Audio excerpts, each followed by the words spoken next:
বিসমিল্লাহির রহমানির রহিম। কোরআনের বাংলা অর্থ হইতে পড়া হইতেছে 16। তাদের পার্শ্ব সজ্জা থেকে আলাদা থাকে, তারা তাদের পালনকর্তাকে ডাকে ভয়ে ও আশায়, এবং আমি তাদেরকে যে রিজিক দিয়েছি তা থেকে ব্যয় করো।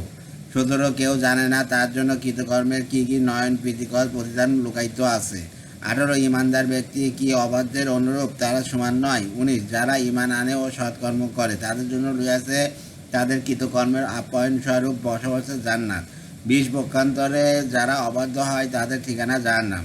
যখনই তারা জাহান্নাম থেকে বের হইতে চাইবে তখনই তাদের তথায় ফিরিয়ে দেওয়া হবে এবং তাদেরকে বলা হবে, তোমরা জাহান্নামের যে আযাবকে মিথ্যা বলতে তার সাথ আস্বাদন করো। 21। গুরু শাস্তির পূর্বে আমি অবশ্যই তাদেরকে লঘু শাস্তি আস্বাদন করাবো যাতে তারা প্রত্যাবর্তন করে। 22। যে ব্যক্তিকে তার পালনকর্তা আয়াতসমূহ দ্বারা উপদেশ দান করা হয় অথবা সে তা থেকে মুখ ফিরিয়ে নেয়, তার চেয়ে জালেম আর কে? আমি অপরাধীদেরকে শাস্তি দেব। 23। আমি মূসাকে কিতাব দিয়াছি, অতএব আপনি কোরআন ব্যাপ্তির বিষয়ে কোনো সন্দেহ করবেন না। আমি একে বনী ইসরায়েলের জন্য পথ প্রদর্শক করিয়াছিলাম। 24।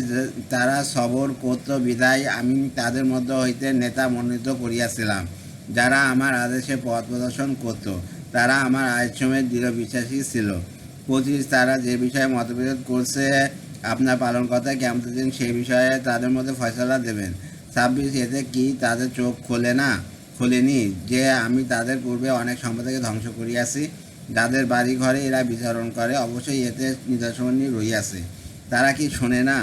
27। তারা কি লক্ষ্য করে না যে আমি ঊষার ভূমিতে পানি প্রবাহিত করে শস্য উদ্গত করি, যা থেকে বঙ্কন করে তাদের জন্তুরা এবং তারা কি দেখে না? 28। তারা বলে, তোমরা সত্যবাদী হলে বলো কবে হবে এই ফয়সালা। 29। বলুন, ফয়সালার দিনে কাফেরদের ইমাম তাদের কোনো কাজে আসবে না এবং তাদেরকে অবকাশও দেওয়া হবে না। 30। অতএব আপনি তাদের থেকে মুখ ফিরিয়ে নিন এবং অপেক্ষা করুন, তারাও অপেক্ষা করছে। সূরা আল আহজাব 33 আয়াত 73। মদিনা অবতীর্ণ রুকু 9। পরম করুণাময় ও অসীম দয়ালু আল্লাহর নামে শুরু করছি। প্রথম রুকু 1। এ নবী, আল্লাহকে ভয় করুন এবং কাফের ও কপট বিশ্বাসীদের কথা মানবেন না। নিশ্চয়ই আল্লাহ সর্বজ্ঞ প্রজ্ঞাময়। 2। আপনার পালনকর্তার পক্ষ থেকে যা অবতীর্ণ হয় আপনি তা অনুসরণ করুন। নিশ্চয়ই তোমরা যা করো আল্লাহ সেই বিষয়ে খবর রাখেন। 3। আপনি আল্লাহর উপর ভরসা করুন, কার্যনির্বাহী রূপে আল্লাহ যথেষ্ট। 4। আল্লাহ কোনো মানুষের মধ্যে দুটি হৃদয় স্থাপন করেননি। তোমাদের স্ত্রীগণ যাদের সাথে তোমরা জিয়ার করো তাদেরকে তোমাদের জননী করেননি এবং তোমাদের পোষ্যপুত্রদেরকে তোমাদের পুত্রও করেননি। এগুলো তোমাদের মুখের কথা মাত্র। আল্লাহ ন্যায় কথা বলেন এবং পথ প্রদর্শন করেন। 5। তোমরা তাদেরকে তাদের পিতৃ পরিচয়ে ডাকো, এটাই আল্লাহর কাছে ন্যায়সঙ্গত। যদি তোমরা তাদের পিতৃ পরিচয় না জানো তবে তারা তোমাদের ধর্মীয় ভাই ও বন্ধুরূপে গণ্য হবে। এই ব্যাপারে তোমাদের কোনো বিচ্যুত হলে তাদের তোমাদের কোনো গুনাহ নাই, তবে ইচ্ছাকৃত হলে ভিন্ন কথা। আল্লাহ ক্ষমাশীল, পরম দয়ালু। 6। নবী মুমিনদের নিকট তাদের নিজেদের অপেক্ষা অধিক ঘনিষ্ঠ এবং তার স্ত্রীগণ তাদের মাতা। আল্লাহ বিধান অনুযায়ী মুমিন ও মুহাজিরগণের মধ্যে যারা আত্মীয় তারা পরস্পরে অধিক ঘনিষ্ঠ।